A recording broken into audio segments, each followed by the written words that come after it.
Now I'm hoping for this to be a fairly short tutorial, but I can almost guarantee you it's not. So I want to get right into it here. One of the questions I'm getting asked a lot of lately is how lights work, namely what a lot of the sliders mean. And by the sliders I mean all this stuff that's over here, because a lot of them are confusing and some of them seem to do nothing. So I wanted to kind of cover that and a couple other things, just in general about lights as kind of an informational thing. And since I've been playing a lot of Final Fantasy 15 lately, we're going to use a Chocobo as our little example here. So I just built this little scene just so I can have a better example of some things, though I have some other things to show too. So really, I'm just going to start from the top of the list here and kind of go down, but I'm going to skip any of the things on this sliders that have to do with positioning and the like how the light can move and widen and shrink, in, because I want to kind of cover that a little separately.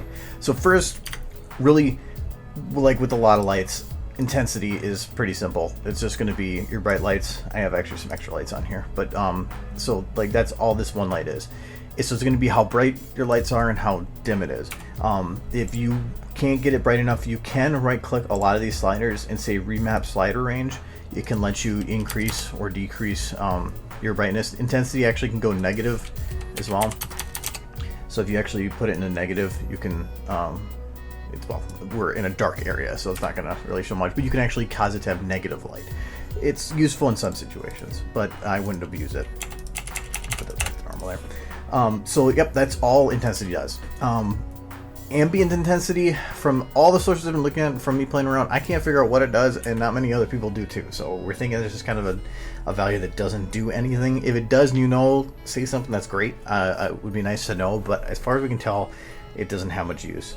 The field of views we're going to skip because that's going to be the structure.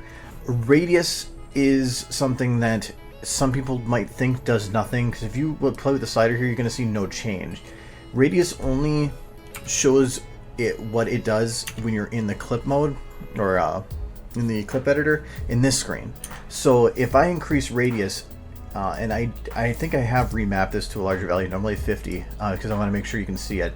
When this is up, you'll notice when I go in here, things look different.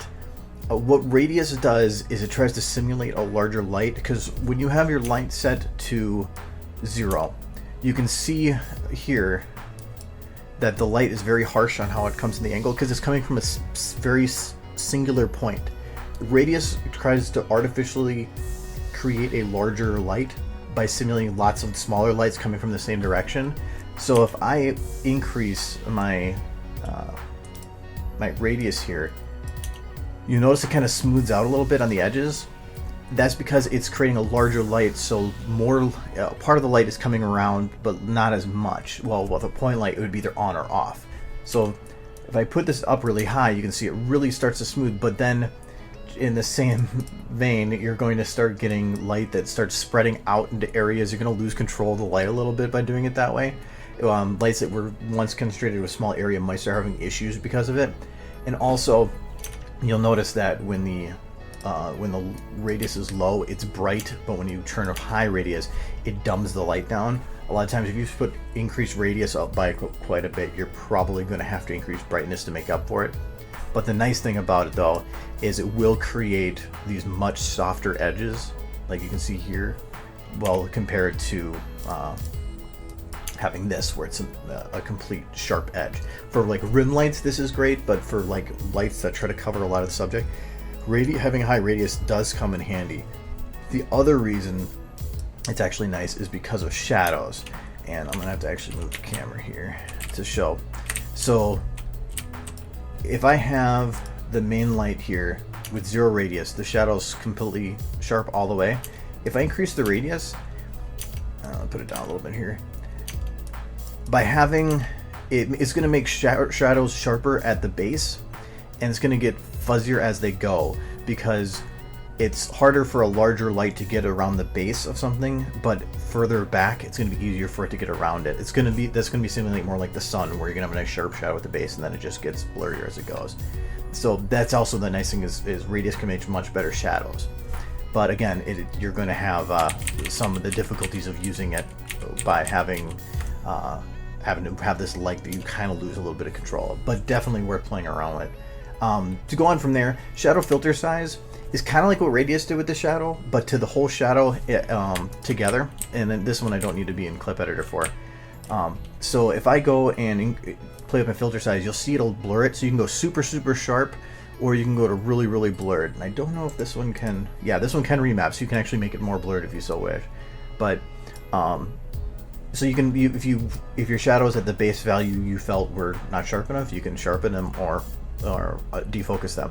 The only problem with this is that you can see with the legs, this is going to be darker, but now you're going to have these shadows that disappear with these legs, which is like with any creature you use, a lot of times the legs are going to be smaller than the body, so that's why radius works a little better with that. But you can play around with that a little bit to make that work better. The last one here for shadow, in a row here anyway, is Shadowatten. That is basically your ambient light that gets past the shadow. I do not think this one remaps. Nope. So if you put it all the way to 0, it makes it so the no light can get past the subject. It's completely dark behind.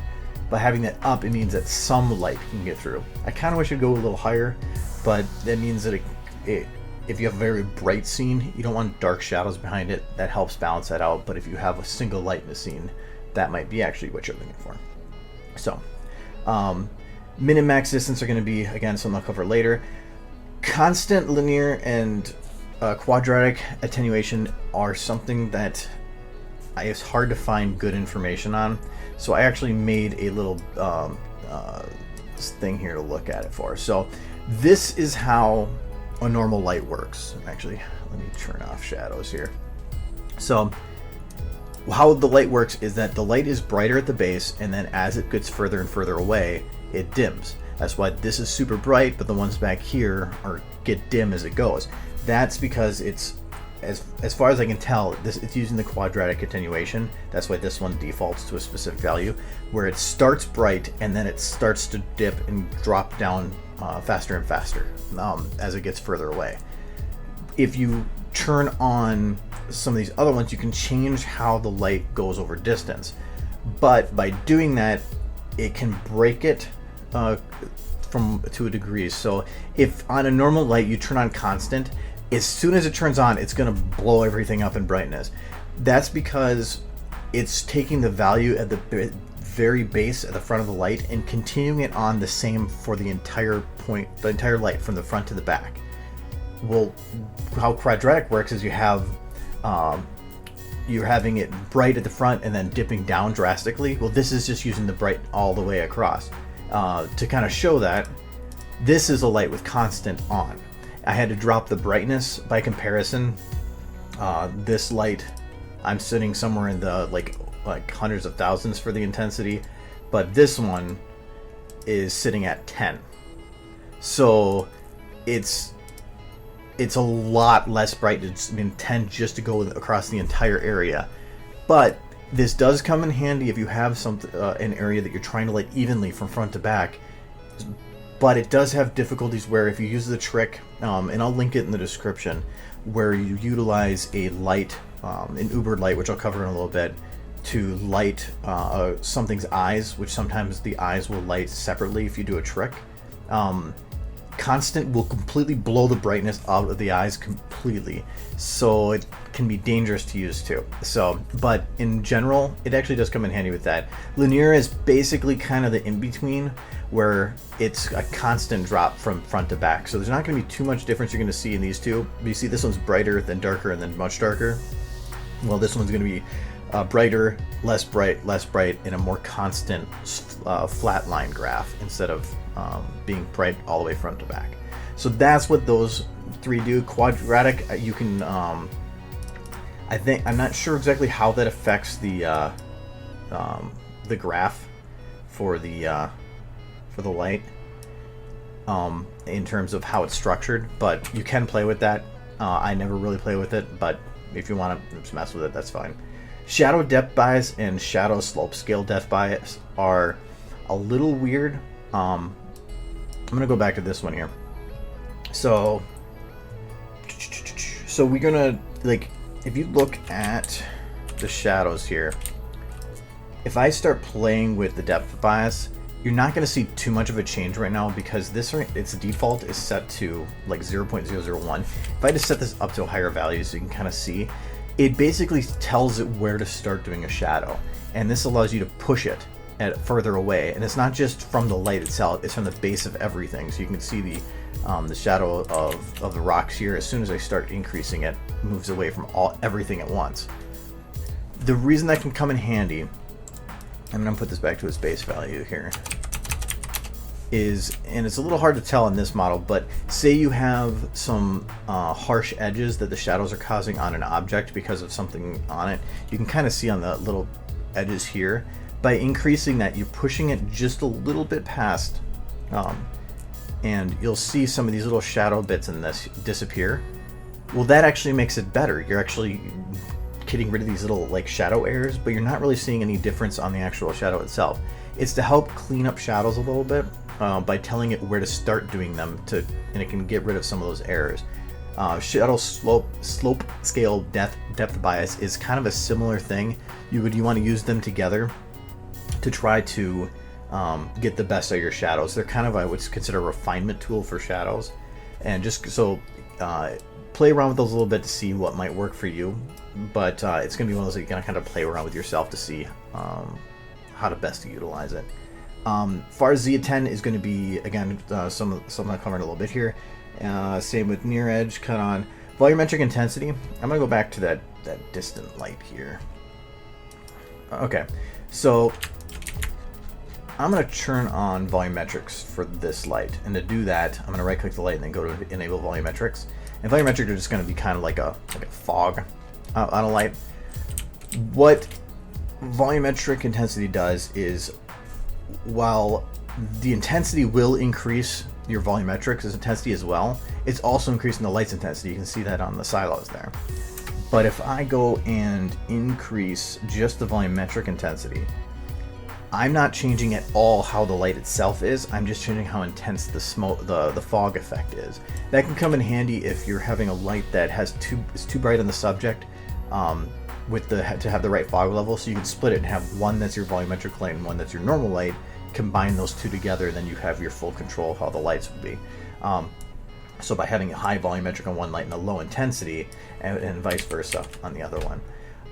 The one thing to be careful about, though, is with volumetrics, especially if you're using a high distance, you want to try to, and this should be the case with a lot of things, try to maintain the minimum and maximum so like here, your min distance and max distance, to just cover the scene that you need, because I will show you what happens when you start playing around with this too much. So we will increase this max distance to some insane number. Now right now, when I go and try to look around the fog, it looks pretty good. I mean, there's not much of a problem. A little bit at the base there, but we'll see why it does that. But if I go and put the max distance way out there, you're going to start seeing some flickering going on, and that actually renders like that because volumetrics are done in layers. And if I actually get down here, you can actually see one of them.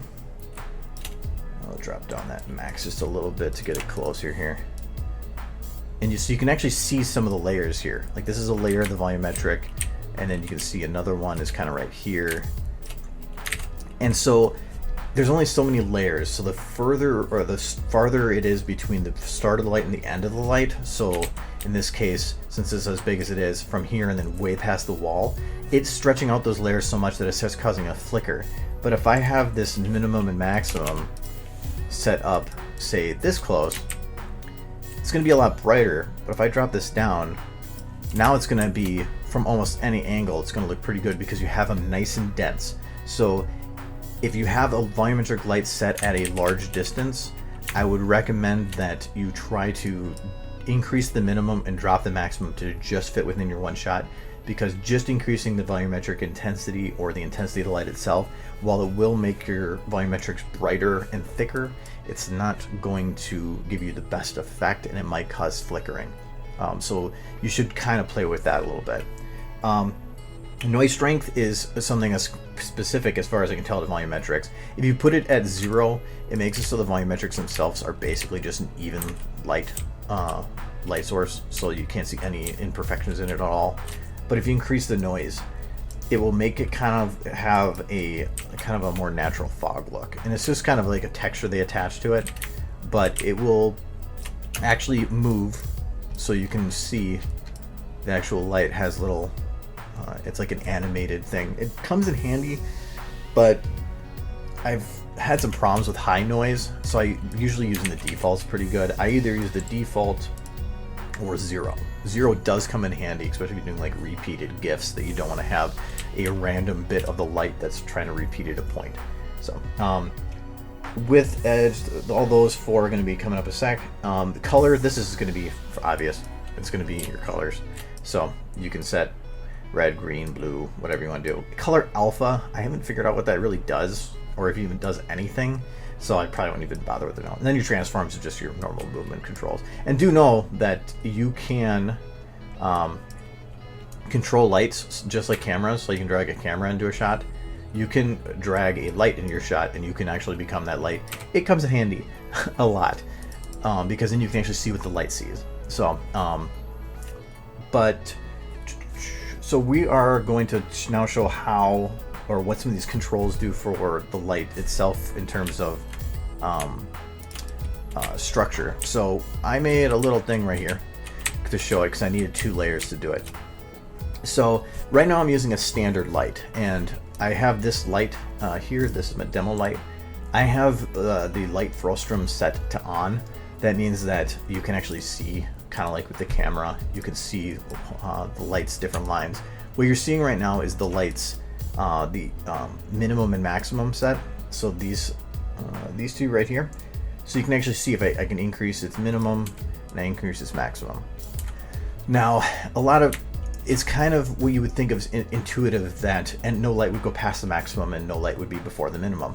That is actually not the case. If you watch here, I can decrease this maximum, but the maximum's now inside this bit, but you're still having light pop up there. That might seem confusing, and it was for me for a very long time, but once you realize why it does it and how to utilize it, it actually really comes in handy. So what it is doing here is it's not saying where the light ends, it's saying models within this box will be lit by this light. So if I drop the maximum here, and this model right here ends right there at this point, if I drop the maximum beforehand, so it actually gets out of the model's area, suddenly the whole thing doesn't light anymore, right there. And so it's basically saying that that model's not in that lights library of sorts. And that really does come in handy because it can allow you, by positioning lights in different ways, to light some objects but not others. So so no matter what you do with the light, it won't touch it. And the same works for the minimum. So I have to remap this to kind of get it big enough, but if I put the minimum to go past this, it'll now disappear as well. So that's and then the horizontal and vertical would do the same thing. Those are pretty intuitive. You know, as you increase these, you increase the size of the light. Both kind of have to be done together, but there's a reason that they're separate. But I'll show that in just a second here. So that's the normal control for light, is basically those. The one other thing I probably should cover with that is this FarZatten. I don't know why they split it so far from this, considering how it's kind of tied to normal lights. And while you have your min and your max, like I said before, how max doesn't go past that point, FarZatten it kind of does. So this is kind of what you would consider to be the how far does the light continue. And Z in the like SFM is considered, or in the Source engine is considered like to be your vision distance, which is usually like 30,000. I can't remember the exact number. So it's just saying how far or how far should it be pushing this light. And if I keep going here, it'll only light the ones that are within that range. So I can't light like the map in the back, but it could keep lighting like past this or not. So here you can see I can just kind of play with this distance a little bit. So you have to play with that to get your the max range. So yeah, that would make up what you would be your normal your light structure for like playing with the size and whatever. But there's all these other sliders that don't do anything, and you would think that, you know, why aren't they doing anything? Well, actually they are. You just don't have control yet. So to do that, you have to make it an Uberlight. To do that, I'm going to grab my demo light here. I'm going to right click it, go to show an element viewer, and then light. I already have it open here. Down here you see Uberlight. What Uberlight does is you gain a lot more control of a light, which can make lights more complicated to use, but in certain situations it is really useful. And you're going to notice the Frustum is going to change a lot when I do this. Nothing changes on this light in general because its default values are still the same. But now you have all these extra controls and all these extra visuals popping up. So what the purple and lines, blue and the red lines, you can't really see here, they are what you would actually consider to be your min maximum range. So if we just start at the top of those controls, some of the first ones you're going to come into are cut on and on cut off. These are going to be where the light is cut on. So this is where the light starts. So I'm going to remap this to a higher value so I can get it in here. So you can actually see that the light will not go past that point. And then the same with the cut off. Now each of these controls has two different layers to it, so you can see here that there's two different blue. That's the kind of your like a fade range for the light, and those are controlled by the near edge and far edge. So far edge is the blue one, and if I bring the cut on back up here again, near edge is the red one. You can see there is two layers here. Let me remap that because it's really tiny. There. And so now when I go pass through this object, it'll fade instead. But if I drop the near edge all the way down to where it's basically a one plane that's passing through it, now when I go through it, it's as a no fade range. So if I put it right on the line there, right there, and I put on up the edge, you can see it kind of adjust the fade. So those are what actually give you more of the control that you would expect. The other part of the that Uberlight that comes in handy is your width and your height. These controls are really messy to deal with just because they're so tiny in the values. So width is going to increase, again, your width of the light, and height is going to be the height portion. They are separate, so that does mean that you can make a wide light or just a tall light. But this still does utilize values from horizontal and vertical, so even though I put these values super high, it's not going to matter if I don't have these values in there to actually make use of it. But if I do put those fairly high, let's go back to that, and I decrease my width, it will bring those in. So you can actually make kind of pinpoint lights in a line. Let's go back there. And the edge width and the edge height are just the same on the other ones. There's these two lines. This is your fade range again. So if I increase my edge width, I can increase the fade range. And actually it kind of has an interesting effect if you put width at 0 and edge at 0. Oh, I didn't do it. No, yeah. But, so you can, no, oh, there you went and did it. Kind of like has some fidgety thing. So these are pretty useful if you want to have lights that are covering just a plane, and this does work like if I put in volumetrics. It will just cover that small area, but making it too short or whatever will start having some of those planes pop up with the volumetrics I was talking about. So that's I think all the controls over here for a lot of that. So if you are not sure how a light is interacting with an object, just right click it and open up that light frustum, and you'll be able to then see everything about a light. The one thing I will say of note, if I go to my far camera here again, is if you have a camera that has a remapped distances, so like in this case, this light, the max distance was remapped to about 100 times its normal value of 3,000, so it's at 300,000. If you go and suddenly make this an Uberlight, you're going to notice that suddenly it's not doing the same things anymore. It's because, well, you've been remapping those values. You haven't touched any of the values that are affected by the Uberlight. Mainly that if you increase the max distance, you also have to increase the cutoff. So in this case, I'm going to just increase to some large value, and then there you go. Now it's back to normal. If you ever have that issue where you make something uber light and the light stops showing anything, just do like I did. Turn on light Frustum, look at it, and see what's going on. Oh, I see that it isn't only showing in this area, so that will fix that problem. So I think that covers everything on that. Utilizing some of the mix of the Uberlight and the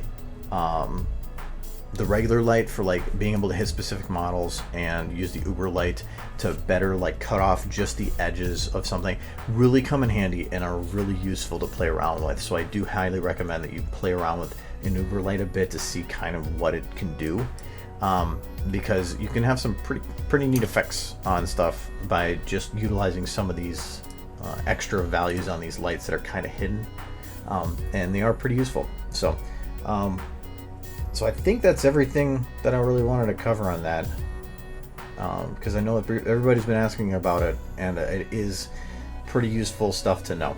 So I hope that helped you out.